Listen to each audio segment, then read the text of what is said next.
Hi పిల్లలు, ఈరోజు మీ ముందుకి ఒక మంచి కథతో వచ్చేసాను. కథ పేరేంటో తెలుసా? నా బంగారు పుట్టలో వేలు పెడితే కుట్టను అనేదన్నమాట. ఇది చిన్నపిల్లలందరికీ చెప్పే కథ. అనగనగనగా ఒక రాజ్యం ఉండేది. ఆ రాజ్యానికి ఒక రాజు ఉన్నాడు.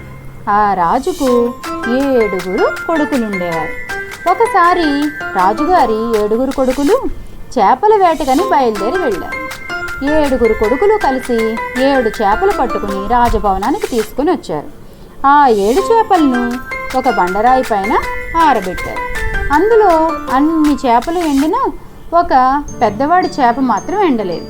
దానికి బాధపడిన ఆ రాజు పెద్ద కొడుకు చేప దగ్గరికి వెళ్ళి, చేప ఎందుకు ఎండలేదు అని అడిగాడు. దానికి ఆ చేప, ఓ రాజకుమారా, నాకు అడ్డంగా గడ్డి కుప్ప ఉంది, దాని నీడ నా మీద పడి నేను సరిగా ఎండలేకపోయానని చెప్పింది. దీంతో రాజకుమారుడు గడ్డివాము దగ్గరికి వెళ్ళి, గడ్డివాము చేపను ఎండనీయకుండా నువ్వెందుకు అడ్డం వచ్చావని ప్రశ్నించాడు. దీనికి ఆ గడ్డివాము, నన్నేం చేయమంటావు రాకుమారా, ఆవు నన్ను మేయలేదు అని చెప్పింది. అలాగా అంటూ ఆవు దగ్గరికి వెళ్ళాడు రాజకుమారుడు. ఆవు నువ్వెందుకు గడ్డి మేయలేదు అని అడిగాడు. నేనేం చేయను రాకుమారా, జీతగాడు నాకు మేత వేయలేదు అని బదులిచ్చింది ఆవు. దీంతో జీతగాడి దగ్గరికి వెళ్ళిన రాజకుమారుడు, ఓ జీతగాడా ఆవుకు ఎందుకు మేత వేయలేదు అని అడిగాడు.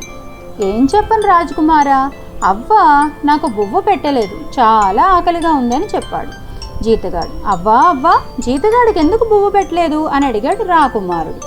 పాప ఏడుస్తోంది, అందుకనే నాకు బువ్వ పెట్టేందుకు వీలు కాలేదు నాయనా అని చెప్పింది. అవ్వ, ఓహో అదా సంగతి అనుకుంటూ పాప దగ్గరికి వెళ్ళాడు రాజకుమారుడు. పాప ఎందుకు ఏడుస్తున్నావు అని అడిగాడు.